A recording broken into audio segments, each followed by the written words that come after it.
So, and AE gets priority first, and then VF was promised to get at least the top 4 after that, or whatever matches happen after that. VF went by really fast. We played all 3 out of 5. We have about 9 players playing today. Not the best showing, but not a bad showing at all. In fact, we have this top 4.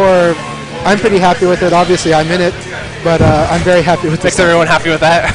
Yeah. So I think we're going to be able to provide some good matches, even though you and I, we feel like we could have been in better shape, but we're feeling like we're fighting pretty good. So I think if you would have asked anybody that's in the top 4, or really anybody in the tournament, what the top 4 would be, regardless of placing, I think this is the consensus. The people that showed up, this would be our top 4. You know, we've got a couple other players that, you know, might be able to jump in there here and there, but I think this is, you know, for the tournament here today, this is kind of, you know, been the norm, so to speak, and you know, especially with Simon and Panda, you know, they've been in this situation before. They've been in Leaders Finals, so it should be a good one. Okay, so Simon doing the defensive start, and Panda kind of went into that. Yeah, you'll see Simon, especially with his shun, tend to do a lot of the evasive stuff. He'll evade back and see what your reaction is, and then usually try and attack. Panda, you'll notice, doesn't always hit check that ducking PKP, and he does that because, especially when playing Simon, he knows that he's going to start getting aggressive, especially later in the match. So he does it early because he knows he's going to be wanting to hit buttons between there. Simon, however, is able to counter that. You're going to see that happen quite a bit in this match, especially.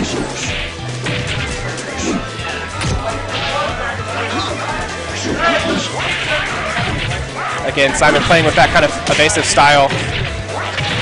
I think he feels like he could play this match early on without drinks. He's not going for it too much. He's just kind of playing his thing. I really like Simon's use of Shun's low kick, high kick, the 1KK. I think it's a good one because it keeps you off of evading towards his front. Yeah. And at the same time, it's a low punish that's just really annoying to where it can really mess up how you want to fight against Shun.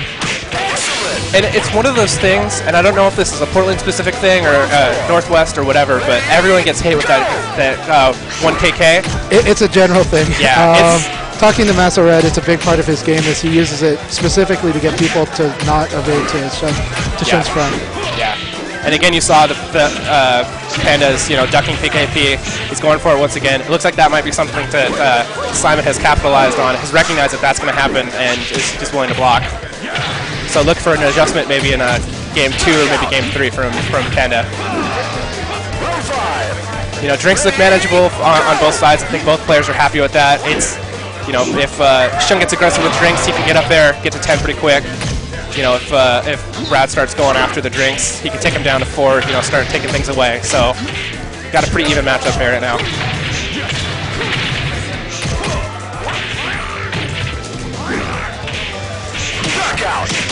Simon hesitating a little bit, and Panda definitely taking advantage of that. Panda takes the first game, and I have to tell you, based on comparing to what I saw Panda play earlier, he's really relaxed and loosened up for this match, which is exactly what he needs for fighting against Simon. He's focused, yeah. I think Simon's looking to switch it up here, take the pace a little bit, get a little more evasive. He knows that he can get away with some things, especially in that down stance. I really like how Simon's gotten better at using that lay down stance. Yeah. He doesn't flat out fall for things that would hit him out of it. And he really baits people with it. Yeah, it's something that he's definitely worked on within the last month or so, and really trying to put that in his game. It wasn't there for a long time, especially after VF Vanilla. Both players kind of feeling each other out here.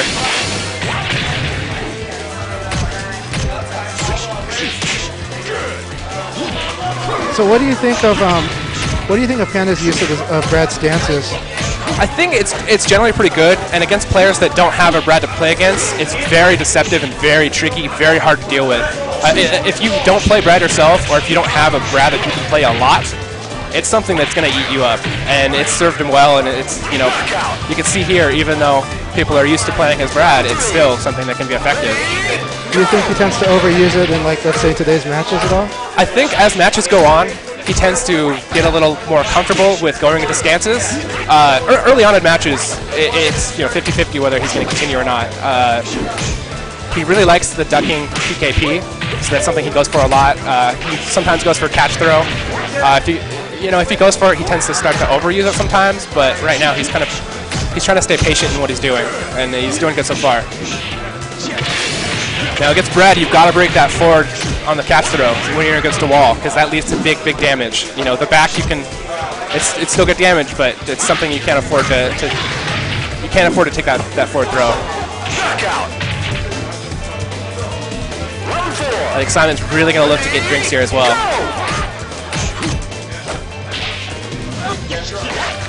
Yeah, he's going to try and mix up the throws, try to add as many drinks as he can for that. Again with the evasive. You know, it's something that works on a lot of people, and he knows that with Panda's timing that he can kind of sneak those evasive attacks in there. Just kind of the pace that Panda likes to play in. Round 5. Ready, go!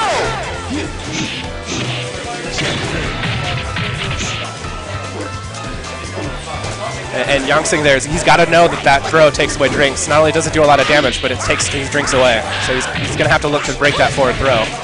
I'm not sure what else from Brad, what other throws he might have that would take drinks, but you know, it's a throw that does both good damage and takes drinks, so it's definitely deadly against Shun. And also, Panda likes to use that forward throw a lot, especially when he's spacing game, when he's looking to space with his 3K. He likes to dash up throw.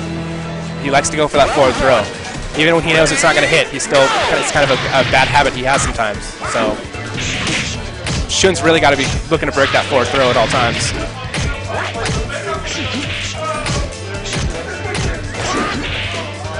Now that back PK takes the drink away on the knee, so Yangsing's gonna have to look, you know, to not duck that. It's a mid now, not a special mid.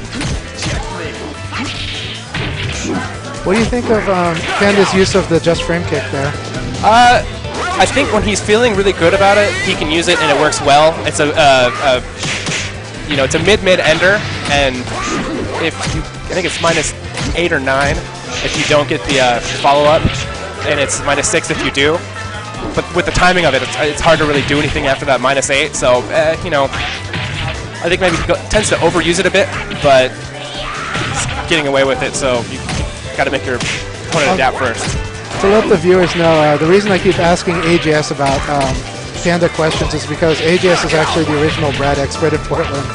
He's one of the guys who knows Brad best, including FS Brad, where there were a lot of changes. One thing I really like about Panda's game is that he's gotten better at general punishment, especially punishing lows. Yes. He's one of the better Portland players at doing this. We all could be doing much more punishment, especially guaranteed. And he's one of the ones who's doing it better. And he really makes you feel it with Brad with like 33% of your life or more going away. Yes. And it's one of those things that he's developed situations for post-combo. He's developed kind of a game plan around this is, I can punish now, I will punish, I will do big damage. So not only am I going to punish you, I'm going to put you in a bad situation, I'm going to get you against the wall, I'm going to get you in things that make you feel uncomfortable. Again, I think Simon's willing to take the back throw off that catch throw. He's, you know, I think he's realized that the forward section is going to be, especially against the wall, is going to hurt him.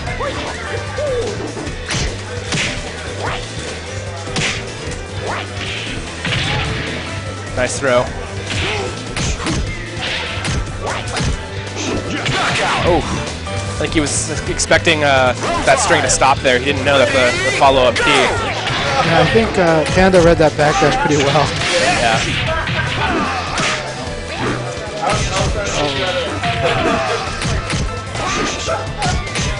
Again, you see that PKP follow-up. He just is going for it. He didn't even delay at that time. That's going to be something that Simon needs to punish. Kind of get the momentum back, especially against Brad. Finally, he reads that low, gets the punish we were talking about. Now he's got you against the wall. He's got his mix-ups again. Wow, that was a good what I was talking about. He's got that post-punish, especially in wall stages, that post-punish stuff down. Like he's one of the few players in the area that's practiced that. Well, he's, like you said, he finally blocked that 1 PK. Yeah. Which, that has actually been the bane of Panda's existence for a while. Yeah. And he definitely brought it. Now, this is interesting. Yangsing's bringing up Kage, who I believe he's the character I'm afraid of the most when Yangsing's playing. I agree. If he gets a read on you, you really have to not be predictable whatsoever against his Kage. I agree. I think Simon's general game plan against people is to play Shun until he's down 2 games and then picks Kage and runs it back, just to let you know that he's still got a pocket Kage that can kick your ass. Yeah, I would say so. He's definitely done it to us in Portland a lot. Yeah. Especially in tournament, that seems to be his general strategy. You know, like I said, he used to play Taka, and that kind of he used to kind of cycle between the 3, but now it's definitely like Shun to start. If things go wrong, then he'll switch to Kage because he feels he can kind of do a little bit better with him. From talking to him, and not to imply he disrespects people, but it's also a respect level thing. If he feels somebody is not as strong, he'll use Taka right away. But if someone knows how to play more of a moral VF, then he feels his Taka might be a little bit more limited. Right. Just kind of the nature of Taka. Like if you keep things nice and simple, you're gonna win. And if you can make sure that your opponent can't quite figure out what you're doing, it's just free damage for you all day. You know, the throws are dangerous. The back PK is dangerous. It's, you know, he's got a lot to work with. If you notice, Brad's been going a lot for that elbow kick follow-up. You know, he's not been hit checking it a whole lot, and Yangsing's been running into it. And that's a -16 if he blocks it, so he's got to look for that, look for the punish. He's got to make him stop doing that. Give him a reason to stop. And you know, he's kind of doing it on his own, but... I really like Yangsing's flowcharts into his stance, both for the Shippuden stance as well as the... and that should be it, yep. Simon's got that just for him down. And again, Simon's going, you know, he's starting with the evasive tactics in the beginning, and I think with Shun that's fine, but with Kage, I don't know. I don't know if I like that one. He's got ideas, and he knows what he's looking for, but you know, with being down a game and just potentially being the eliminating game, I think he would do better to just kind of play straight up.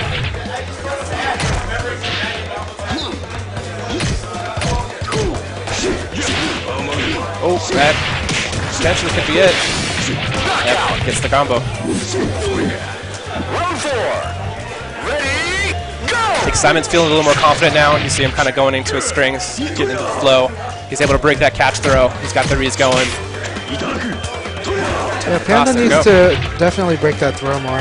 He's gotten nailed by it twice now, I think. And with no throw in between it, so it's the same throw. Yeah. All right, so now we've got a mix-up there. Oh, tricky! Goes the low to the cancel. Goes for the easy combo to make sure that he's got the kill. All right, now we're over at game point. Basically, whoever wins this next game moves on.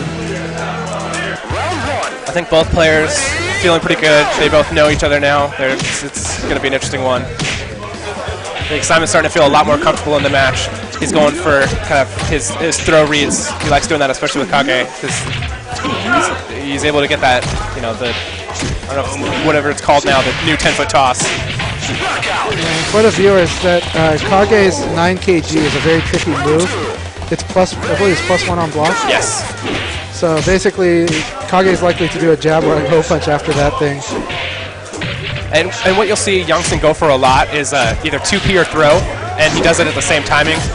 I mean, you know, players in the know will know that you can just option select duck both of them.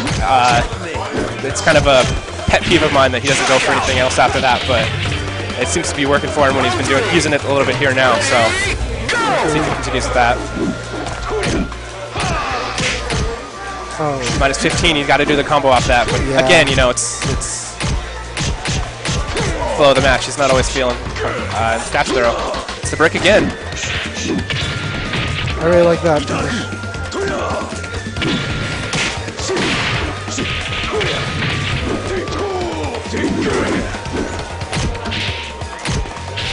Both players are a little confused on what they're trying to do there, but I like that. I like that throw mix up there. Knockout. No respect. Yeah. Just elbow, elbow, elbow. No, he's going to be pressing buttons. I think Kage's trying to prove that he knows Muay Thai. Well, Simon told me earlier that, you know, in his matches that he plays against Panda, he's noticing that instead of breaking throws, that Panda tends to try and press buttons to get out of it. Yeah, I've always discouraged that too. And so yeah, I think he's kind of proving his point there, knows what he's talking about, that multiple elbows, you know, he's been doing kind of elbow punch. Oh. Oh, that could have been it. Oh, and it's that's the it. guaranteed damage. All right, a very good game to them. Panda will be at 4th, and Simon will be challenging further in the losers bracket. All right, yeah, it was a good match. I think Simon's usual strategy of